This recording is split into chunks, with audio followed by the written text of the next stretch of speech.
How's it going, guys? What of course you'll be seeing today is a breakdown and review of the fusion rifle primary, because that's right, it is a fusion rifle in Destiny called the Vex Mythoclast.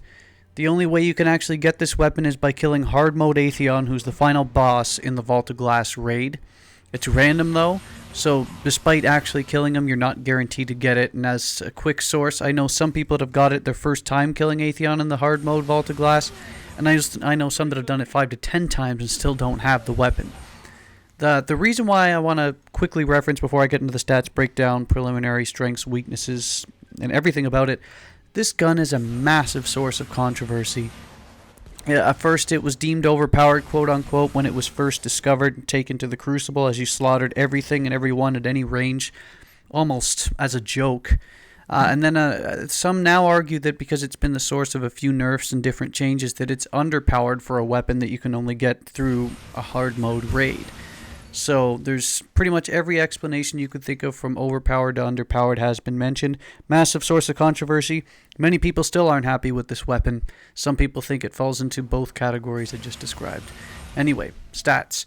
The weapon itself starts with a 279 base damage and increases to a maximum of 323 when it's fully upgraded, which is nice because it sort of lands right in between the 300 cap before the DLC came out and right before the 331 max cap now.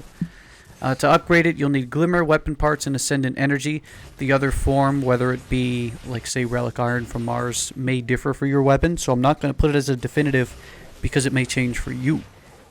The fire rate, or the charge rate, because it's a fusion rifle, is 40%. It has an impact rating of 35%, a range of 54, a stability rating of 64, and that goes up with a perk, as I'll describe later, a reload percentage of 72, and a starting magazine size of 21. So as a fusion rifle primary hybrid, it looks very balanced with little weaknesses on preliminary look besides maybe magazine size.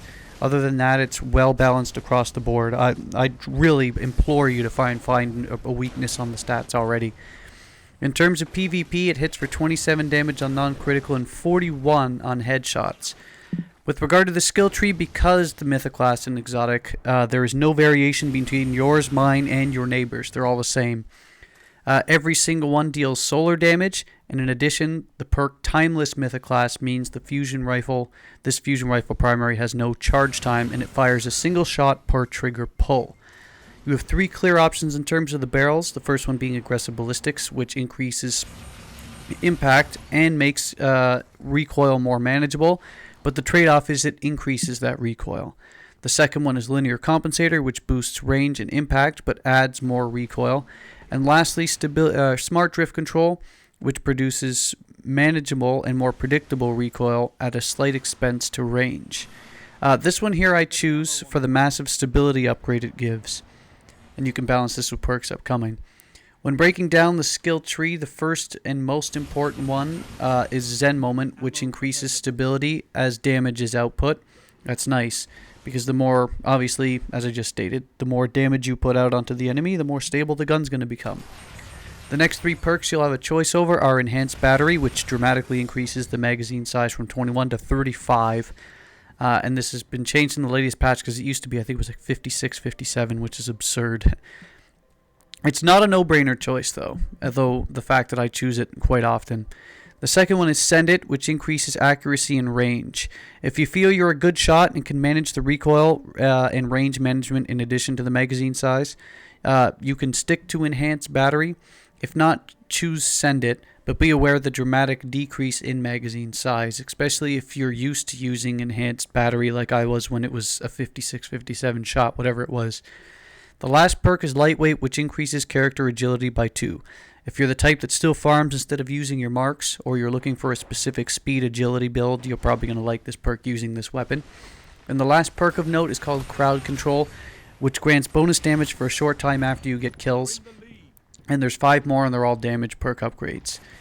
With regard to my overall impressions, as I've stated in many reviews before over multiple games, I really like balanced guns with little to no weaknesses, and like I was saying earlier, this gun fits it to a T, even after the huge nerf before that apparently was a 33%, but someone on Reddit calculated it was actually more than that. It doesn't have a glaring weakness in performance, and that's I think the sticking point.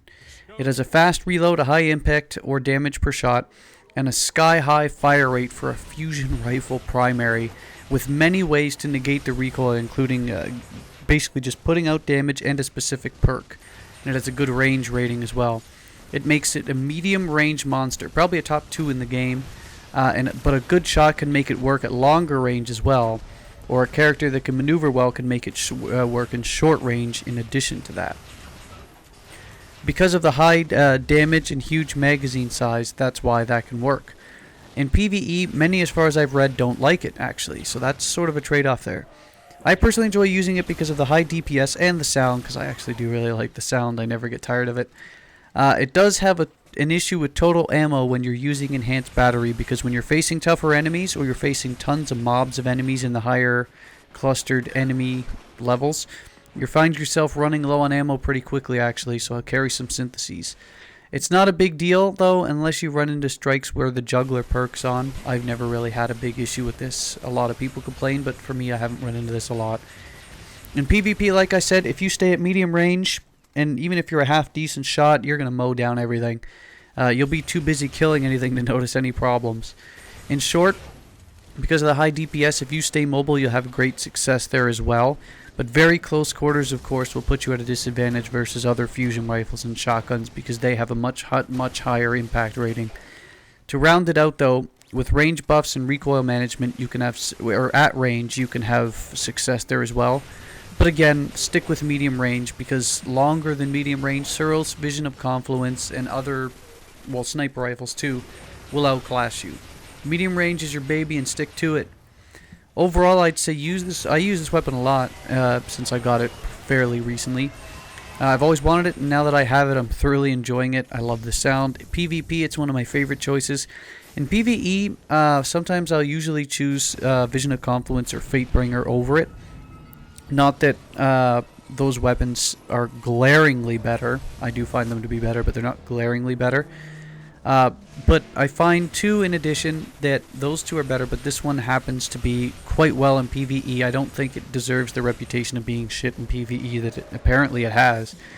And the other thing, too, lastly I should state, is because it's a solar gun, not only is it great for nightfalls, but in addition to that, this one here is fantastic for taking out those bounties of 2 enemies in one fusion rifle shot 20 times. Just shoot as many enemies as you can clustered up, or at least kill them in quick succession so that while one body is burning, you shoot the other, and it'll count. It's great for bounties like that. It speeds everything up. Great weapon. Maybe not the best, but great. You can have great success. Have a good one, YouTube.